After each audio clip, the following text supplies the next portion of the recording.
Before you watch the video, I think you should know all of this is my opinion. None of it matters. I'm a fucking nobody online. Don't get sad, okay?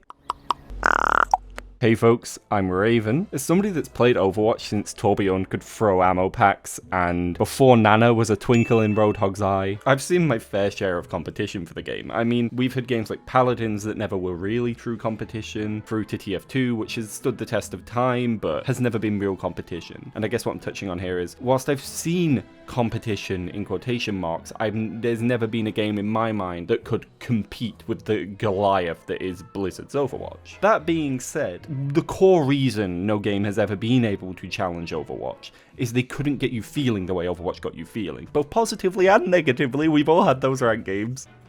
What? Oh, you fucking kidding. Yeah, there's nothing I can actually feasibly do. There's too many of them, there's not enough damage.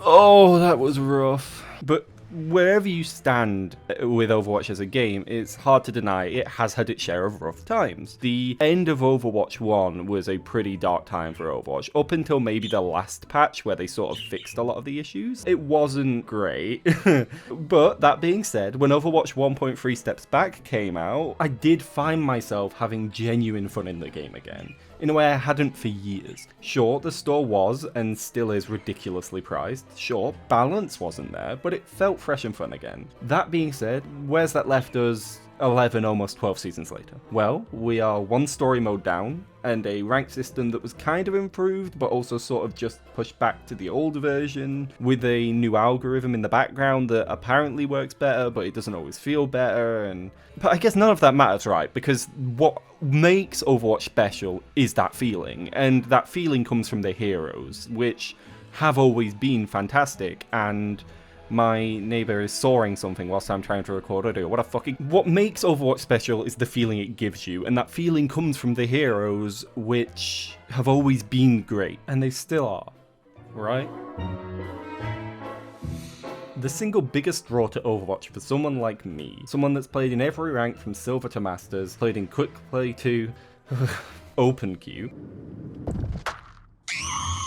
is the feel and fun of the heroes. And if I'm honest, it feels like there's less and less of that lightning in a bottle character design, and many more stat check heroes as of late. Lucio, Ryan, and the like, they feel different now. I used to have so much fun leading the charge as a giant rocket-propelled knight, or bouncing off the walls, throwing people around as a chaotic frog terror. But over the last year or so, the game has felt like the heroes we all love are losing their identity.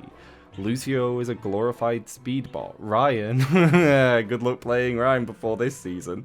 The game has been moving towards a more competitive forward experience for a long time, and competitive is fine, but it demands balance. And 41 heroes, all of different shape, size, skill floors, ceilings, inherently make perfect balance unobtainable. So where does that leave us? Slowly stripping back unique characteristics, leaving them feeling less exciting and more like shadows of them for themselves. They can still wall ride, they can still charge, but it doesn't feel the same anymore. Even worse, it almost feels like the cast is becoming more and more similar to one another. More and more characters feel like iterations or recolors of each other, as opposed to a varied cast of characters that are nothing alike and entirely unique.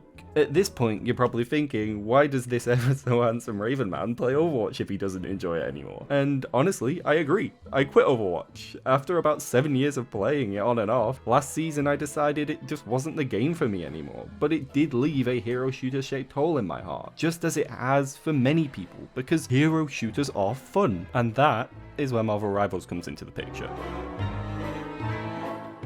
Marvel Rivals is to Overwatch what Overwatch is to TF2. On a slightly lesser scale, but in the same way Overwatch copied parts of TF2. I mean, look at old Tourbillon and try to tell me that isn't a iteration of the Engineer, or Pharah being an iteration of Soldier. It wasn't just a copy, it took the best bits of TF2 and made them better, more accessible even. However, I do believe Marvel Rivals did copy Overwatch. but not Overwatch from 2024. Marvel Rivals has taken Overwatch from 2016 through 2017 with the arcadey over-the-top hero battles, and added to it a lot of the lessons learned along the way by Overwatch 2024. You liked working together to combine ultimates? Well, they have that, but they also have straight-up team-up abilities. You have Lady Frozone on your team. Well, naturally, she gives the tiny shark dog the ability to shoot frozen frost beams with the force of a Barrett 50 cal. You have Venom on your team? Well, now Spider-Man and Anime Spider-Girl have the ability to do aggressive hentai all over the enemy team. Marvel Rivals takes what Overwatch was and does it well. By no means perfectly. Being in a beta, still there are bugs, FPS issues, and Jesus Christ, I can't wait for more maps. I think Flats said it best when he said, you don't know what you have until you miss it. It just gets boring. And it's one of those things you don't realize how good you have it in another game. Overwatch in this case with like lots of map variety. When speaking about his opinions on Marvel Rivals, playing the same map constantly gets old fast. So no, Marvel Rivals isn't perfect, and it definitely isn't as good as Overwatch yet. But it took the spirit of Overwatch and a few of the ability designs and mashed them together with recognizable heroes we've all grown up with. Then, just to make sure it felt right, they added the exact same soul-crushing experience of the Overwatch ranked games. Oh my god. That's such a sad loss, because we had it the first round. This fucking dude... That dude fucking tanked it after blaming the supports. Like, is he just gonna fucking blame everybody but himself all game? No, Marvel Rivals will not kill Overwatch. Overwatch has a community that has stood by it through harder times than it is in now. However, it will force the devs to light a rocket under their arse and fix so many of the issues the community has been begging to be fixed for so long. The same issues that, in my opinion, that have caused the game to gradually decline, in my opinion, to gradually decline in quality over time. That being said, Marvel Rivals is an amazingly fun experience that I genuinely believe has a lot of potential. I have had fun in both the alpha and beta, when I'm ranked. I'd encourage anyone who ruled the game out for its art style or because it copied Overwatch or just because they haven't personally gotten into the alpha or beta test through the amazing giveaway system that was perfect and had definitely no flaws and we all love, to try it when it does come out.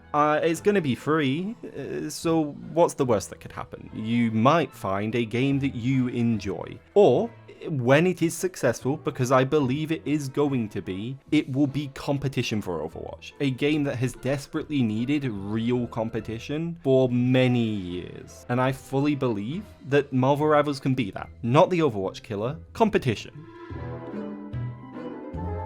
That's been my opinions on Marvel Rivals and Overwatch. I genuinely believe they can both live very happily and healthy together, sharing an ecosystem.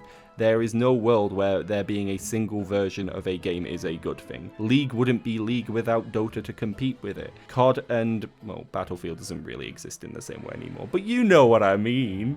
Competition is good, and it always has been.